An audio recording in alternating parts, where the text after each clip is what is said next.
अस्सलाम वालेकुम। जो आप लोगों से मैंने बात करनी है वो बहुत इम्पोर्टेंट है। इंडिया की टीम का ऐलान हो चुका है कल, और आने वाले वक्तों में मैचेस बड़े दिलचस्प होने वाले हैं। 3 पॉइंट पे बात करूंगा। सबसे पहले बात करूंगा इंडियन स्क्वाड पे, फिर उसके बाद शुएब जट ने और अहमद शहजाद ने कुछ बातें कही हैं, तो सोचा उनको भी रिप्लाई कर दूं इसी कंटेंट में, वीलॉग में। और जैसे मैंने पहले भी कहा था कि मेरे वीलॉग से ज़्यादा जो ऑडियंस है वो इंडिया में है। इंडियन से ऑडियंस मेरे को काफ़ी आते हैं और कमेंट्स भी आते हैं वहाँ से, तो मुझे उस बात की खुशी होती है। वीलॉग पे जो कमेंट्स आते हैं, मज़ीद कमेंट्स वहाँ पे मेल है फीमेल है जो भी है, वो कमेंट सेशन में कमेंट्स किया करें, चाहे वो इंडिया के हक़ में करें, इंडियन प्लेयर के हक़ में करें, पाकिस्तान के प्लेयर के हक़ में करें, ना करें, लेकिन कमेंट्स किया करें। इससे जो है ना काफ़ी जो है ना वो इनकरेजमेंट भी मिलती है, तो और उसके अलावा खुशी भी होती है कि चलो यार कमेंट सेक्शन में आ रहा है। बहरहाल इंडिया की टीम का जो ऐलान हुआ है उसमें शुभमन गिल की वापसी हुई है और जायसवाल को बाहर निकाला है। ठीक है, तो मैं क्विकली जो है ना इसको मैं उसकी टीम जो बेस्ट 11 पॉसिबल होगी यही होगी कि जाहिर सी बात है कि ये अभिषेक शर्मा और संजू सैमसन अगर ओपनर होंगे तो गिल तीसरे पे आएगा, चौथे पे सूर्या कुमार आएगा और पांचवें नंबर पे वो लोग फिर अब क्या वो जतीश शर्मा को भेजते हैं या अक्षर पटेल को भेजते हैं या रिकू सिंह को भेजते हैं या शुभमन दुबे को भेजते हैं। ये पोजीशन एक जो है ना वो इस तरह की है कि बल्कि तिलक वर्मा भी है, तो ये जो 4 तक तो सही है।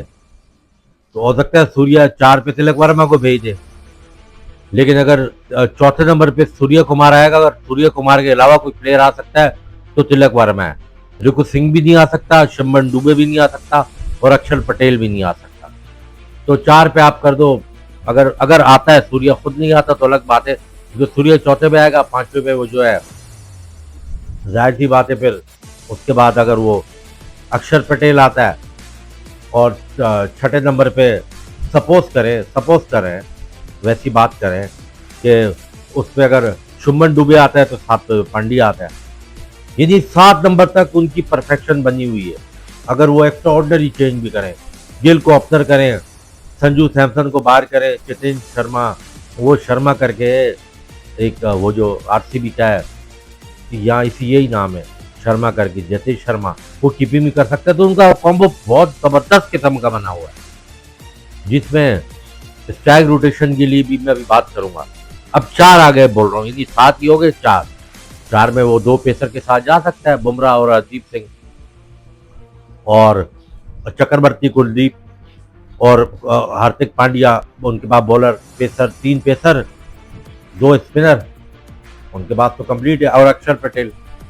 लेकिन अगर वो कहते हैं नहीं एक स्पिनर के साथ जाएंगे तो वो हर्षद राणा को डाल देंगे, तो फिर वो कुलदीप खेलेगा, ये चक्रवर्ती खेलेगा और स्पिनर में 7 अक्षर पटेल। बहरहाल वो कोई मिलता जुलता ही पाकिस्तान जैसा ही कोई उनका भी हिसाब किताब है। ऑन पेपर बात कर रहा हूँ, अच्छा एबिलिटी पे बात नहीं कर रहा हूँ, ऑन पेपर बात कर रहा हूँ। लेकिन मेरा पर्सनल ओपिनियन है कि इंडिया के वो भी सिलेक्टर को जो भी समझ में आया, गिल को जो उन्होंने ऐड किया ना, शुभमन गिल, ये बड़े सोचने वाली बात है। ये जो आकिब जावेद स्ट्राइक रेट के प्रेस कॉन्फ्रेंस करता रहता है ना, बकवास करता फिरता है, उसको मैं बता दूं कि जायसवाल का जो स्ट्राइक रेट T20 में है वो 164 का है, 164 का, और गिल का है 136 के 139 का है।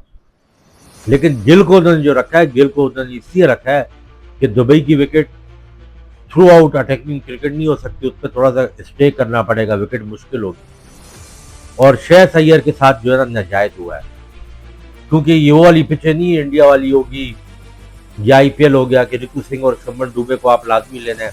तिलक वर्मा का समझ में आता है, वो साउथ अफ्रीका में भी इस तरह की है, लेकिन इसमें अय्यर को होना चाहिए। लेकिन जाहिर सी बात है जब अय्यर होता तो फिर सूर्य कुमार कहाँ जाता, क्योंकि शुभमन गिल अगर 3 पे आता या ओपनर आता तो अय्यर भी एडजस्ट, लेकिन अय्यर जो है बेसिकली गौतम गंभीर की गुड लिस्ट में नहीं, ये वजह है उसको बाहर दिखाने। और मेरे पर्सनल ओपिनियन में इन्होंने हर्षद राणा को लिया है, लेकिन मैं आज भी बोलता हूँ कि भविष्य कुमार जैसा बॉलर नहीं है इंडिया के पास, जिस तरह वो गेंद अंदर बाहर लेके आता है। मैंने इंडियन टीम में बुमराह की बड़ी है, इतना बेहतरीन बॉलर कभी भी नहीं देखा, जो एक ही एक्शन से गेंद को इन स्विंग भी करे और आउट स्विंग भी करे। सही है वो पुराना है, उसको खेले वो टाइम हो गया, लेकिन अभी भी वो आईपीएल में परफॉर्म मैंने उसकी देखी है, अच्छी है। एक एलएसजी का ओपनर बॉलर है, 150 के करीब बॉलर करता है, माइंडेक करके नाम है, पूरा नाम मुझे नहीं पता, उसको मुंह इंजरी विजरी होती है, तो वो हर्षद राणा की जगह इंडक्ट कर सकते थे। लेकिन इंडिया बिल्कुल वही चैंपियंस ट्रॉफी वाली कहानी दोहरा रहा है, उनको पता है स्पिनिंग ट्रैक है, इसलिए चक्रवर्ती कुलदीप पे वो सारा रिलाई करेंगे और वो अक्षर पटेल। लेकिन मैं आपको इंपॉर्टेंट बात बताऊं, एक बंदे को उनकी टीम से निकाल दो ना, उनकी पूरी टीम का कॉम्बिनेशन खराब हो जाएगा। आप सोच रहे हो कौन, सिर्फ एक बंदा, उस एक बंदे को अगर मिसाल के तौर पे उनकी टीम से हटा दें तो ढज हो जाएगी टीम, यानी अच्छा खासा कॉम्बिनेशन उनका हिल जाएगा। वो प्लेयर का नाम ये है हार्दिक पांड्या। जब से बॉलिंग करना शुरू हुआ है वो उनके लिए इंडियन T20 टीम में 30% इस टीम की स्ट्रेंथ हार्दिक पांड्या है।